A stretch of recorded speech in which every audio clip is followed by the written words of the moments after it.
Thank you, Madam Speaker, for giving me the opportunity to also contribute to this motion on sexual harassment.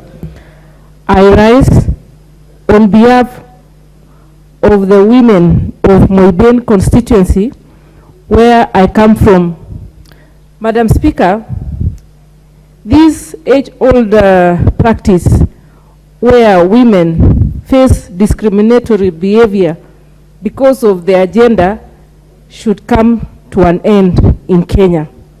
This sexual harassment business has been an age-old problem to women in all spaces, in places of work, in many spaces, in their marriages, in political spaces, and so on.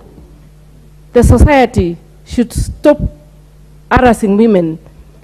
And most of the women who are harassed, for example, are at the lower cadre of life where they are trying to fend for their children.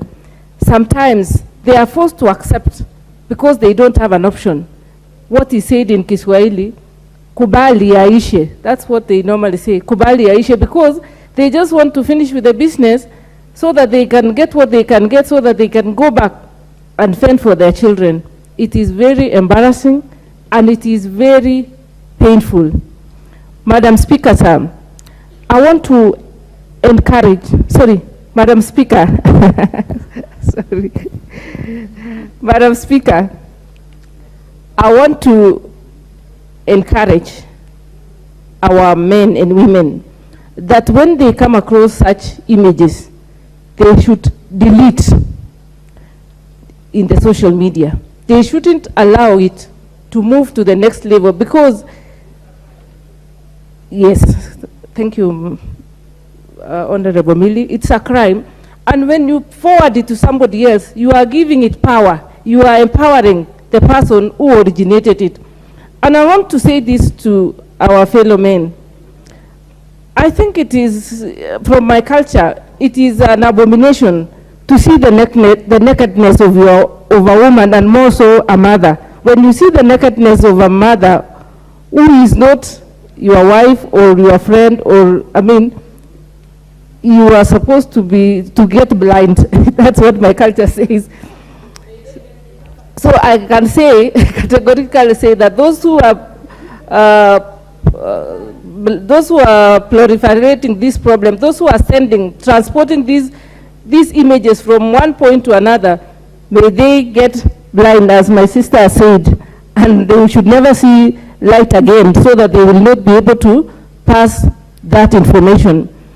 And Madam Speaker, even in political spaces, women have suffered the most, especially those who have the courage to vie for political seats in Kenya. They face so many forms of discrimination. So many bad things are said about them. How I wish that if men and women are to compete in any space, let the competition be very fair and let everyone given an opportunity without using terrible words against women. Madam Speaker, I want to say, I want to follow up on what has just been said about the most recent photo about a woman leader in Kenya, that we condemn it with the strongest terms. And it is so bad that even our own fellow women are also talking badly about it. I mean, morality is an individualistic, it's an individual's thing. It is in your own heart. And as it has been said, it is God alone who knows what is good or what is bad. Can we stop making judgments or passing judgments against our fellow women as if those of us who are making those judgments are very perfect? Let us not allow our own women colleagues to suffer as we wait and see. Let us come up, all of us, and stand up and speak out against these fights so that our society, women in our society get